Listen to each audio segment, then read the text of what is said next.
So, it's movie time. Time to watch another bad movie. Ever since I watched that movie Underworld, I've been feeling the itch to watch another bad monster movie. But this one is about the world's best monster hunter that I know literally nothing about. Van Helsing. This movie came out during the mid-2000s. Hugh Jackman, coming off the success of X-Men, is the star for this film. And that honestly helps the movie out a lot because the movie would be absolutely terrible if the performances from the lead cast were not so spot on. It's like the actors playing the main characters saw the script for this movie and thought, we gotta salvage this somehow. It's like the actors playing the main characters are trying as hard as they possibly can to salvage this movie as much as possible. And I'm thankful for their efforts because this movie was hard to sit through. So we begin with a black and white homage to the original Frankenstein film, while introducing the antagonist, Dracula, played by Richard Roxburgh. The Doctor creates his monster and the people from Transylvania riot. We cut to a year later, we meet Hugh Jackman and he fights this horrible CGI monster interpretation of Mr. Hyde, which, side tangent, I hate when the Jekyll Hyde thing is adapted like this.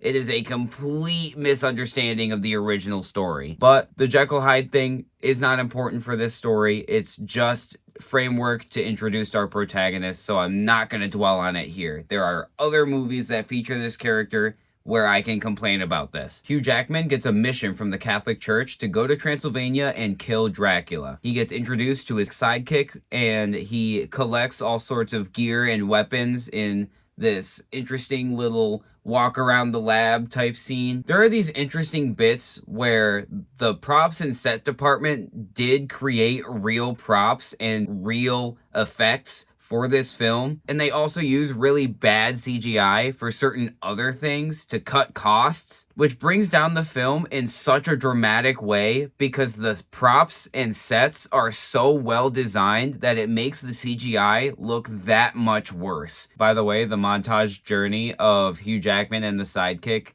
going to Transylvania, I found Zack Snyder's inspiration. When Hugh Jackman gets to Transylvania, he meets Kate Beckinsale, and this village is immediately attacked by Dracula's 3 wives, which apparently the 3 wives thing was a thing to get Roxburgh to do the movie, which I think is a little weird. And here in this action scene, we see one of the biggest contradictions in this film and in many films like this. Tell, don't show, because everybody talks about how legendary of a monster hunter Van Helsing is, to the point that Van Helsing is so good at killing things that the Catholic Church gets mad at him for not killing things when they tell him not to kill things. So it makes it weird when Hugh Jackman then goes on to dump an entire mag of number 2 pencils with the accuracy of a fucking stormtrooper. Oh, and by the way, Kate Beckinsale, if you remember her, she was in Underworld. Yeah, these videos have been connected the whole time. Anyway, they managed to kill one of the wives and the other 2 retreat to tell Dracula what happened. He lives in this torture dungeon where the editing is worse than a CW show. As corny as it can be, Richard Roxburgh's Dracula voice is so spot on, I can't complain about it. As corny as it might be,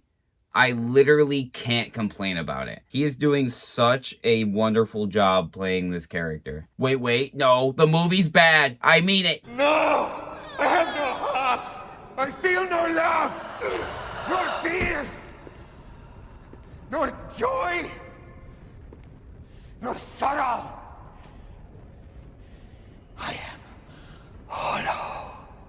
Quit being such a drama queen, dude. I've always been uncomfortable with how sexual vampires in media can be sometimes. Because on one end, it's edgy kiss makeup, and on the other hand, it's dark erotica. After that, we get an exposition scene of Hugh Jackman and his sidekick talking with Kate Beckinsale. The scene ends with Hugh Jackman roofieing a woman. She wakes up later and gets jumped by a werewolf. I can't say enough times how bad the CGI in this movie is. Werewolf acting in movies is so silly. It's not just this movie, it's every movie that has werewolves. The werewolf acting is always so silly. This movie, Underworld, Prisoner of Azkaban. Okay, I'm starting to get really bored. This movie is way too long and way too boring, so let's speed this shit up. Dracula has a plan to awaken these egg testicle pods housing these gargoyle demon babies. He needs powerful energy to do it, so that's why he had Dr. Frankenstein create a monster at the beginning of the movie, but because that failed, he has to try again, but without the doctor this time since he died. Hugh Jackman and Kate Beckinsale attempt to ambush Dracula, but it doesn't work because Hugh Jackman came in incredibly ill-prepared. Our heroes escape and we get more boring non-chemistry before miraculously stumble upon Frankenstein's monster in an underground cave. So they go on a mission to try to take the monster to Rome, but the plan completely fails. Despite the failure, our heroes manage to kill another one of Dracula's wives, but unfortunately, Hugh Jackman got bit by the werewolf. So now he's becoming one. Also, Kate Beckinsale got kidnapped, so Hugh Jackman can be lured into a trap in Budapest.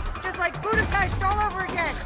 You and I remember Budapest very differently. The trap is sprung almost exactly as planned, with the monster ending up in Dracula's hands, but Kate Beckinsale does manage to escape. Our heroes prepare for a big final showdown and to rescue the monster. Sidekick and Kate Beckinsale go on their own side quest to try and find Dracula's werewolf cure. Hugh Jackman goes to save the monster, and when he does, it attracts the attention of Dracula, and the big final battle ensues. It's really lame because of the cartoonish CGI. I know I said it earlier. Even if I did give this movie some praise for having creative acting and cool aspects like intricately designed props, it's still not a great movie. It has that signature brand of bad 2000s CGI that absolutely dates this movie, and I hate how actors in this time don't know how to act around CGI because they didn't have any reference points. They were just acting in a green room with nothing. Now in movies, you'll have a guy wearing a motion capture suit or